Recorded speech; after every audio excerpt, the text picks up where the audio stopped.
बिस्मिल्लाहिर्रहमानिर्रहीम। अस्सलाम वालेकुम दोस्तों, मैं हूं आपका फ्रेंड फ़हद। दोस्तों, आज मैं आपको अपनी नई वीडियो में हमारे पाकिस्तानी जिन्होंने जज्बा वतन की मोहब्बत से सरशार होकर दुश्मन के दांत खट्टे किए और दुश्मन को अपने कई गुना ज़्यादा दुश्मन को हर मैदान में निस्तनबूद किया और उनके गुरूर को खाक में मिला दिया।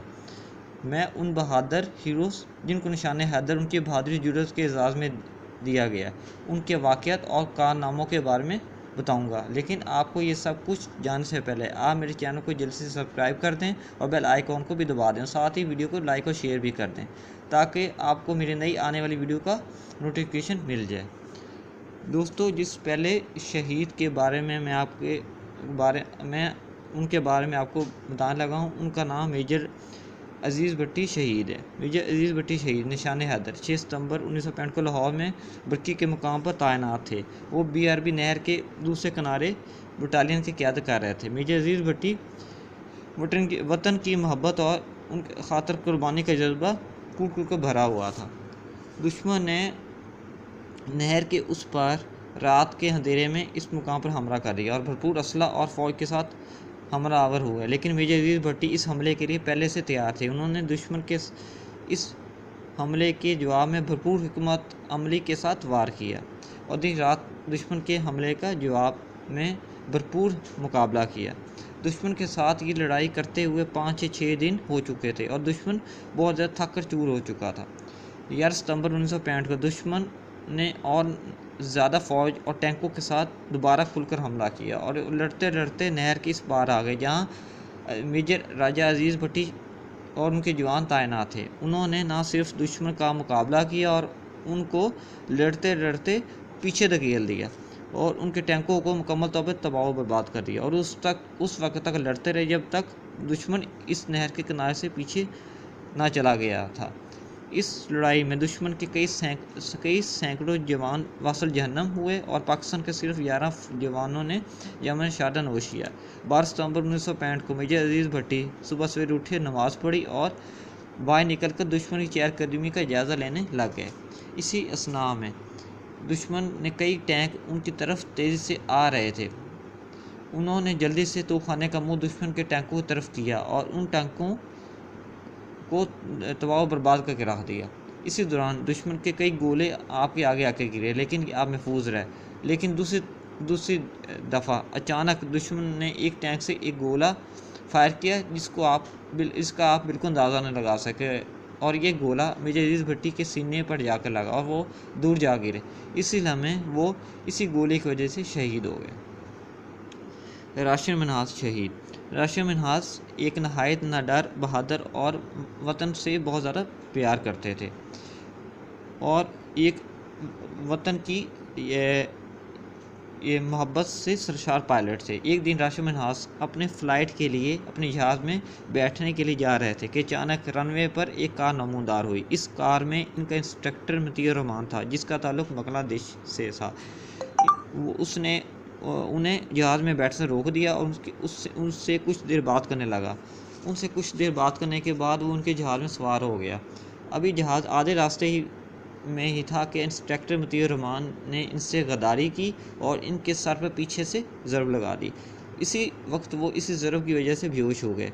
जब इन्हें होश आया तो वो दोबारा उन्होंने जहाज़ का कंट्रोल संभाला, लेकिन उस वक्त जहाज़ हिंदुस्तान के सरहद के करीब 5 किलोमीटर के फासले पर था क्योंकि मतीउर रहमान इन्हें हिंदुस्तान लेके जाना चाहता था। लेकिन उनके पास कोई और रास्ता नहीं था कि इसके सिवा कि वो अपने जहाज़ को ज़मीन से टकरा दें। तो उन्होंने ऐसा ही किया और अपने जहाज़ को इसी मुकाम पर ज़मीन के साथ टकरा दिया और जाम शहादत नोश किया और उस गद्दार को वासल जहन्नम किया।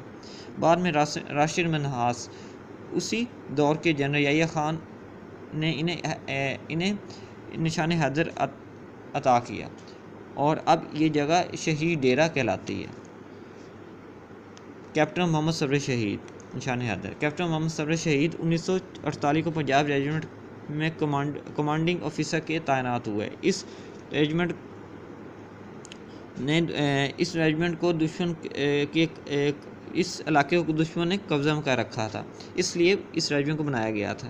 कैप्टन मोहम्मद सब्र शहीद उड़ी सेक्टर जो जो पर तैनात थे, जो कि उनके मुतअद्दिद दुश्मन मोर्चों को और उन्होंने तैनात थे और दुश्मन के मोर्चों को उन्होंने बहुत ज़्यादा नुकसान पहुंचाया और दुश्मन को गिलगित बल्तिस्तान और लद्दाख से दूर भगा दिया।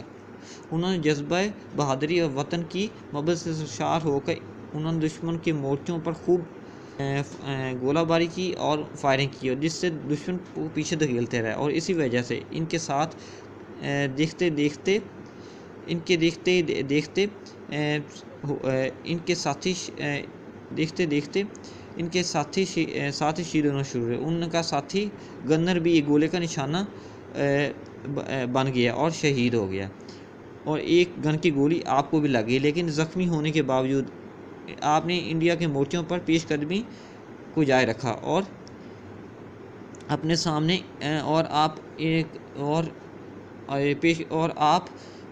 इंडिया की पोस्ट के बहुत करीब पहुँचे, और आप इतने करीब पहुँचे कि आप इंडियन फ़ौजियों को बातें करते आराम सुन सकते थे।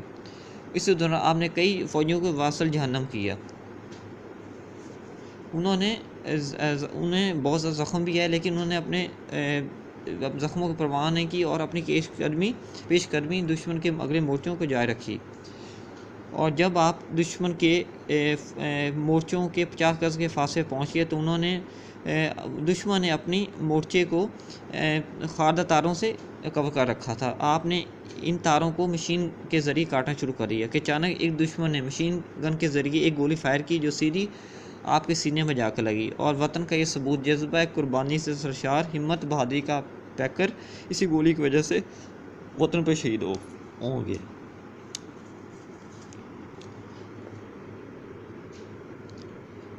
हवलदार लालक जान 5-6 जुलाई की दरमियानी शब यकबस्ता हवाओं में हमारे फ़ौजी इंडियन फोर्सेस का भरपूर मुकाबला करते रहे। दुश्मन टाइगर हिल्स पर कब्ज़ा का ख्वाब देख रहा था।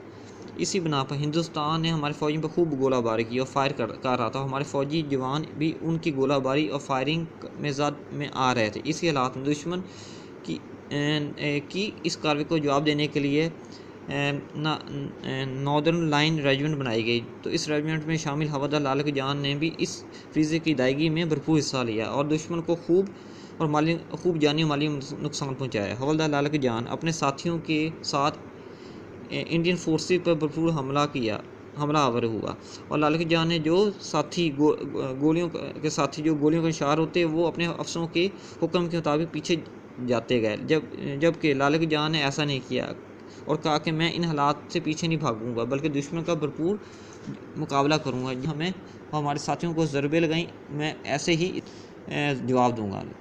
अब लालू जान ज़रा सी ऊंची जगह पर चला गया और वहां से मशीन गन से दुश्मन फायर करता रहा, और दुश्मन ने इस जगह और इस एक्शन को भांप लिया और उस पर जवाबी हमला किया। इसके नतीजे में लालू जान के साथी जवान शहीद हो गए और इन इर्द-गिर्द गोले गिरते चले गए। उनमें से एक गोला इनके ऊपर गिरा, जिसके नतीजे में आपका दायां बाजू और बाईं टांग कट गई। आपने अपने एक साथी की मदद से अपने बाएं बाजू और टांग पर पट्टी बांधी और हिम्मत न हारी और फायर करते रहे। अगले ही लम्हे एक और गोला आपके करीब गिरा, जिसके नतीजे में उसका एक टुकड़ा आपके सीने में पवस्त हो गया और आपका सीने का एक हिस्सा काट गया, लेकिन आपने इस तकलीफ की भी परवाह नहीं की और मुसलसल फायर करते रहे। आपने, क्योंकि आप सीधे बैठ नहीं सकते थे, इसलिए आपने एक मशीन गन का ट्रिगर को कुर्सी की मदद से बांध दिया और उसकी एक रस्सी अपने गर्दन के ऊपर से बाएं बाजू पर रख दी। उसकी मदद से मशीन गन चलाना शुरू कर दी। दुश्मन ने समझा कि पाकिस्तान सारे फौजी शहीद हो गए हैं और वो पाकिस्तानी चेक पोस्ट के करीब आ गया। जैसे ही दुश्मन करीब आया, आपने मशीन गन का फायर खोल दिए और तमाम दुश्मनों को वासल जहन्नम कर दिया। हवलदार लालक जान ने जाम शहादत नोश किया। लालक जान एक बहादुर, निडर और वतन से मोहब्बत करने वाला फ़ौजी था। मेजर तुफ़ैल मोहम्मद शहीद एक बहादुर और निडर फ़ौजी अफसर थे। वो फ़ातिह लक्ष्मीपुर के नाम से भी मशहूर हैं। 1941 में आप पंजाब रेजिमेंट में शमूलियत अख्तियार की। पाकिस्तान बनने के बाद भी आप पंजाब रेजिमेंट में एडमिनिस्ट्रेटिव पोस्ट पर फायज रहे। इंडिया ने मकारी और धोखाधड़ी के साथ इंडो ईस्ट पाकिस्तान पर कब्ज़ा करके अपनी पोस्ट कायम कर ली। पाकिस्तान ने सफारती सतह पर बहुत राब्ते किए, लेकिन इंडिया ने पाकिस्तान की एक भी नहीं सुनी।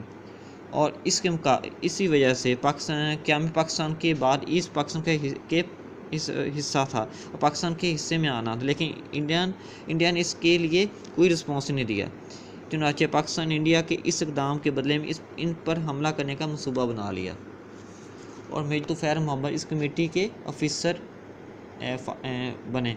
उन्होंने अपनी कंपनी को दुश्मन पर हमला करने के लिए 3 हिस्सों में तकसीम किया। एक हिस्सा दुश्मन के पीछे और एक हिस्सा दाएं और बाएं तरफ से हमला करने का मंसूबा बनाया और आप इस कमेटी को लीड कर रहे थे। चुनाचे 7 अगस्त 1958 की रात आपने दुश्मन की पोस्ट पर भरपूर हमला किया और पहले हमले के तबादले में ही आप ज़ख्मी हो गए, लेकिन आपने अपने ज़ख्मों की परवाह किए बगैर दुश्मन की पोस्ट के करीब मशीन गन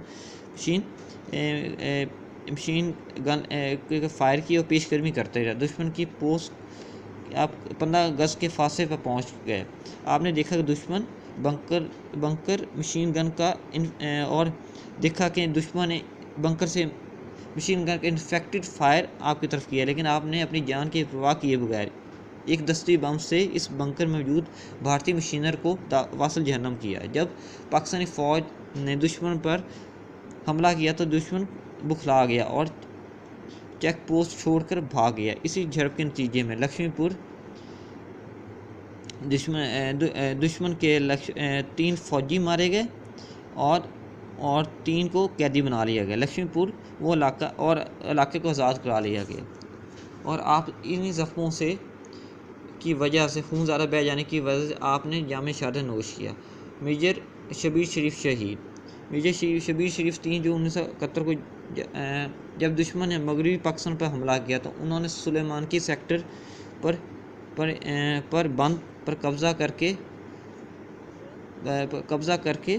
अपना चार्ज संभाला। जब भारतीय गांव और यहाँ से भारतीय गांव के और ये इलाका भारतीय गांव के बहुत करीब पड़ता था, यहाँ भारतीय असम रेजिमेंट तैनात थी। उन्होंने ऐसा ज़बरदस्त दुश्मन पर हमला किया कि दुश्मन की चौकियों का रौंद डाला। उन्होंने भारतीय अफसर चोटी चंगाड़ा पर उन्होंने भारतीय चौकी चंगाड़ा पर कब्जा करके अपने साथियों समेत बारूदी सुरंगों की परवाह किए बगैर 30 फुट चौड़ी और 20 फुट गहरी नहर को अबूर करके नहर के दूसरे किनारे पर दुश्मन के मोर्चों पर निशाना बांधा। चुनाचे वो और ज़बरदस्त जंग शुरू हो गई। दुश्मन अपने मोर्चे छोड़ने पर मजबूर हो गया और इसी जंग में 43 भारतीय फौजी मारे गए, 4 टैंक दुश्मन के तबाह हुए और 28 भारतीय फौजियों को गिरफ्तार कर लिया गया। इंडियन फोर्सेस ने दोबारा 4 और 6 दिसंबर को भरपूर हमला किया। मेजर मोहम्मद शबीर शरीफ ने 6 दिसंबर को दुश्मन की कमांडर चौठी नारायण को, जो कि उनके पोस्ट के बहुत करीब आ गया था, उसको दबोचा और उसी की मशीन गन से उसको हला कर दिया और उससे अहम दस्तावेज़ भी ले ली। लेकिन दुश्मन ने 4 और 6 दिसंबर को मुसलसल 6 हमले किए। उन्होंने दुश्मन की 2 बटालियन को मुकम्मल तबाह कर दिया और 5 टैंक भी तबाह करिए। वो 6 दिसंबर की दोपहर दुश्मन के एक टैंक के एक गोले की जद में आकर शहीद हुए, क्योंकि वो गोला उनके सीधे सीने पर आके लगा। और इसी मिशन को पूरा करते हुए जामे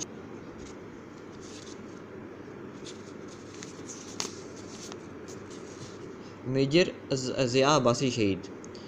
मेजर ज़िया अब्बासी शहीद भी बहुत निडर और बहादुर ऑफिसर थे। उन्होंने महज वो सियारपुर सेक्टर में चिमिंडा के मुकाम पर उनकी ड्यूटी लगी। उन्होंने सिर्फ 6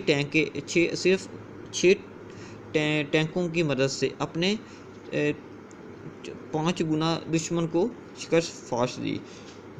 उनके पास 6 टैंक थे, जबकि दुश्मन अपने साथ 600 टैंक की भारी टैंकों की फ़ौज लेकर 600 टैंक लेकर आया था। उनके साथ पैदल फ़ौज भी थी, जो कि दूसरी जंग अज़ीम के बाद इंडिया का ये टैंकों का सबसे बड़ी जंग थी। उन्होंने ना सिर्फ 600 टैंकों की फ़ौज को तबाह किया, बल्कि बल्कि इसी मकाम पर दुश्मन को भागने पर भी मजबूर कर दिया। उन्हें शुजाअत, बहादुरी और वतन की मोहब्बत की खातर दुश्मन फौजियों की खातर उन्होंने अपनी जान की कुर्बानी देने से दरेग नहीं किया। दुश्मन की और इंडियन फ़ौजियों को भागने पर मजबूर कर दिया। अपने सामने कई गुना ज़्यादा ताकत के बावजूद उनका डट कर मुकाबला किया और दुश्मन को शिकस्त से दो चार किया। और इस चुमंडा के मुकाम पर, सियालकोट सेक्टर चुमंडा के मुकाम पर दुश्मन की इब्रतनाक शिकस्त के आसार आज भी मौजूद हैं। दोस्तों, ये थी मेरी आज की वीडियो। आई होप सो आपको पसंद आई होगी।